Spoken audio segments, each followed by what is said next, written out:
your leader does not want to talk about this, that is who you have pledged your loyalty to and your fealty to, and you're not going to protect them, and you're not going to protect others that are suffering right now and others that will suffer in the future, and I will yield. The reality is that it's our understanding that there may be close to 1,000 victims of Epstein, Maxwell, and others. So stop playing these games and acting like you care about one particular situation. You take a situation and then you exploit what has happened to not only that person, but you exploit those families and you make it a game.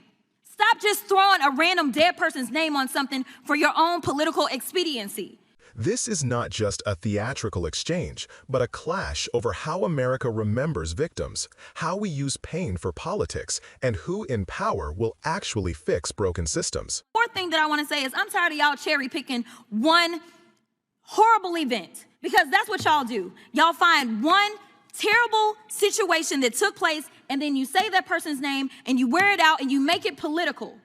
The reality is this. I got a few names for you if you want to start going through names, and you tell me which one of these names you've decided to do any type of legislation behind. We've got Virginia Guthrie. We've got Annie Farmer. We've got Maria Farmer. We've got Courtney Wild, Michelle Licata, Jenna Lisa Jones, Jennifer Araz, Sarah Ransom, Shantae Davies, Carolyn Adriano. And the reality is that it's our understanding that there may be close to 1,000 victims of Epstein, Maxwell, and others. So stop playing these games and acting like you care about one particular situation. You take a situation and then you exploit what has happened to not only that person, but you exploit those families and you make it a game. Stop just throwing a random dead person's name on something for your own political expediency. If you want to start talking about actually solving something, then maybe we should go to the other campaign promises, the ones that allegedly gave y'all a mandate. When he said he was going to lower prices on day one, yet that didn't happen. When he said that he was going to be ending wars on day one, yet that didn't happen. Where he said that he was going to save the American people, yet that didn't happen. Because as we know, in that big ugly bill that every single one of you voted for, except for Mr. Massey, because he seemingly is the only one that's got any sense over there, y'all voted for that bill. And the last time I checked, it's driving us further into debt while kicking people off of their health care, in addition to making sure that billionaires, which I would not be surprised if we start to roll out those names, and a number of those same billionaires, because these weren't $2, well, they weren't $2 Johns. That's not what I got from the information. So stop telling us that you care. Show us that you care. Show those survivors that you care. Sign the daggone discharge petition, sit down and hear their stories, and then tell them to their faces that because your leader does not want to talk about this, that is who you have pledged your loyalty to and your fealty to, and you're not going to protect them, and you're not going to protect others that are suffering right now and others that will suffer in the future, and I will yield. Gentleman yields back. Gentleman from California is recognized. Thank you, Mr. Chairman. I want to be clear about what we just heard a few minutes ago from Ms. Crockett from Texas, that we are doing a bill on some, quote, random dead person. This person was a vibrant soul, had a life, was pursuing a degree. She's not some random dead person, but she's a symptom of a larger problem, which you guys have ignored for years, which is that we're going to import and fling open the gates of our southern border and allow these individuals to come into this country, that we're not going to vet them, that we're not going to ascertain about where they land, and that we're not even going to follow up. The gentlelady from Wyoming introduced into the record a Homeland Security report. There's a Health and Human Services report about all of the systemic failures of the last administration. And the flippant and, quite frankly, callous response by the gentlelady from Texas is that she's just some random dead girl. Now, she just walked out of the room, so I guess she didn't want to hear this. But her mother, if you want to talk to her mother, which I encourage you to do so that you understand who she was, here's a quote from her mother that she was texting with me. Kayla talked a mile a minute like a hummingbird. She loved animals, especially her cat Oreo. She cared about the homeless. She loved her mommy. She treasured her family and friends. She loved God and loved going to church. She loved her birthday and Christmas. She loved the beach and the pool and swimming. Her voice and laugh carried across the room, even when the room was quiet. She loved music and loved to have fun. She lived every day to the fullest, and boy, did that girl love to sleep. And can go on and on. This was a young lady who was pursuing a degree as a veterinarian. She wanted to help people. She wanted to live her life. She wasn't some random dead person that we just plucked out of a hat. She is a symptom of a larger problem that you have ignored. We had a field hearing, my first term in Congress. Not a single damn Democrat showed up to look at the open border lawlessness caused by this administration. So while you sit here quietly for the last 4 years when Joe Biden and Kamala Harris allowed and tacitly sanctioned the trafficking of hundreds of thousands of children across the border, I think it's pretty dang shameful. You said nothing while young girls and boys were raped and otherwise abused by their smugglers and traffickers. You didn't even raise a finger to help when the New York Times, of all places, not really a bastion of conservatism, exposed the labor trafficking of unaccompanied minor children. There were no consequences to the actions of the last administration, and you just buried your heads in the sand. So Kayla Hamilton wasn't a random dead person. She was one of many people who have been victimized by the lawless border problems created by the last administration, and you refuse to acknowledge it, and that's shameful. With that, Mr. Chairman, I yield back. Gentleman yields back. Gentlelady from Texas, I believe, seeks recognition. Gentlelady is recognized. Thank you, Mr. Chairman. I have an amendment at the desk. Amendment to the amendment in the Gentleman from Wisconsin reserves a point of order. nature of a substitute. Amendment will be considered as read. The gentlelady is recognized to explain her amendment. My amendment today would strike the provision of this bill that will require the Secretary of Health and Human Services, who we know is incompetent, to conduct body examinations of unaccompanied children aged 12 and over to see if they have gang markings. I don't know what your obsession is subjecting kids to government-mandated strip searches, but it needs to stop. Now, I want y'all to take a second and really think what you're trying to force little kids to go through. This has to be the third time y'all have tried to push a bill that would give the federal government legal authority to put kids in compromising, traumatizing situations. Whether it's immigrant kids or trans kids, every chance you get, it seems like you want to force the government to look at little kids' bodies. Now, let me put this differently. You want to give some stranger, a federal government employee no less, for all of you small government folks over there on the other side of the aisle, free reign to examine little 6th or 7th graders for some obscure thing that isn't even conclusive evidence that they're in a gang. I mean, this is kind of insane. This provision is just another example of the hypocrisy coming from my colleagues on the other side of the aisle. Y'all love to talk a big game when it comes to protecting kids from harm and trauma, but the fact is, it's all an act. Because if Republicans really cared, y'all wouldn't be refusing to release the Epstein files and bring justice to the victims of human trafficking and assault. And I do want to make sure that I put a little asterisk here. Everyone is talking about how great Comer is doing and this and that. To be clear, it was an oversight subcommittee, and it was the Democrat who was the ranking member who actually brought the motion to release the files.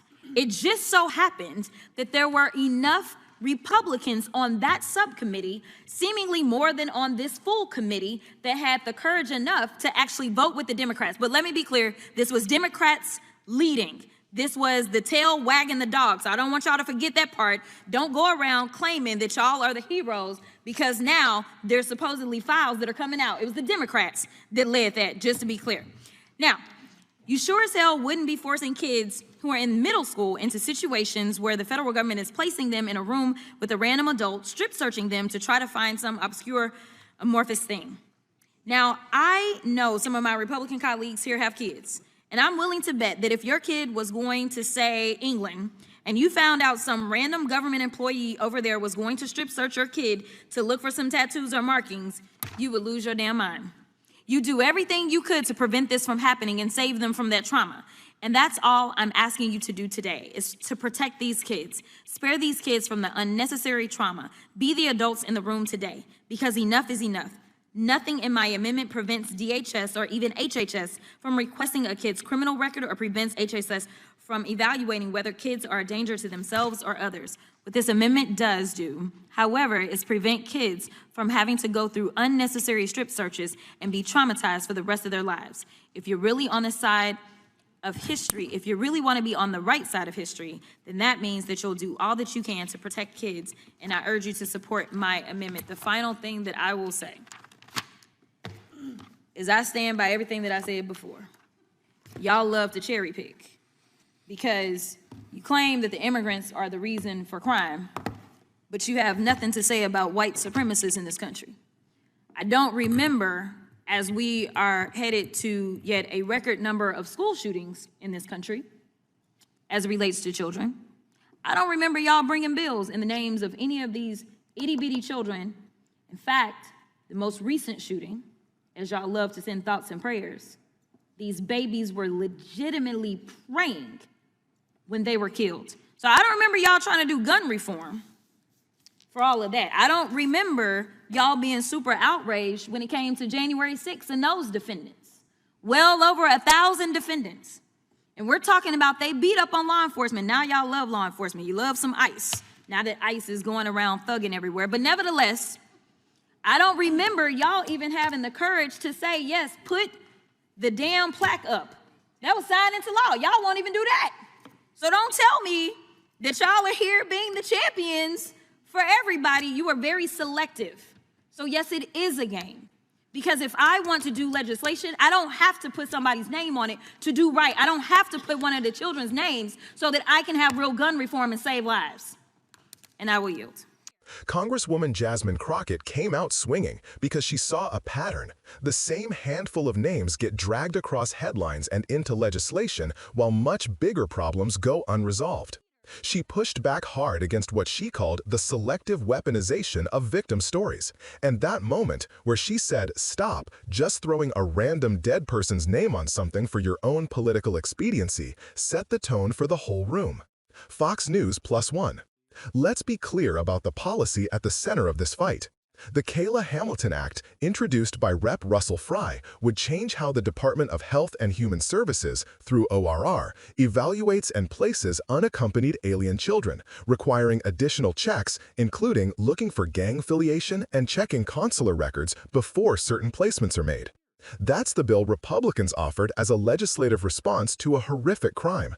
It's also why this hearing turned into a moral and procedural fight. If you want to judge the merits of the bill, read the bill text and the specific amendments. This is not just politics, it's policy with consequences. Congress.gov. But context matters. When Crockett pushed back, she wasn't saying victims don't matter. She was accusing some members of exploiting names while ignoring other huge failures that enable harm. The family of Kayla Hamilton understandably reacted with hurt and anger. Their grief is real and deserves respect. Kayla's mother and local officials publicly said her life was being trivialized. Accounts of Kayla's life, her love of animals, her plans, the people who loved her, were an attempt by her community to recenter the person behind the headline. That reaction is human, valid, and should shape how lawmakers talk about victims. WMR2 News, Baltimore. That clash, named bill versus lived pain, points to a deeper governance problem. Crockett tied the spectacle of naming bills to another fight, the effort to force the release of Jeffrey Epstein-related government files. For months, Democrats and a handful of Republicans have pushed discharge petitions and public pressure to get fuller transparency out of DOJ and the Oversight Committee. That effort is not performative theater. It's a demand for institutional accountability and for survivors to see the system treat their cases with the seriousness they deserve.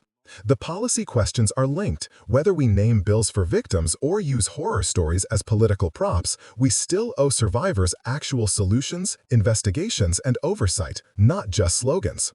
Politico +1. There's also an operational truth behind Crockett's anger. Federal systems for caring for and tracking unaccompanied children have real gaps. GAO and DHS OIG reports have documented failures in monitoring placements, delays in follow-up, and weaknesses that leave children vulnerable and make it harder to keep communities safe. Those are concrete management failures you can fix with funding, staffing, oversight, and better data sharing, if Congress treats them as policy problems rather than political talking points.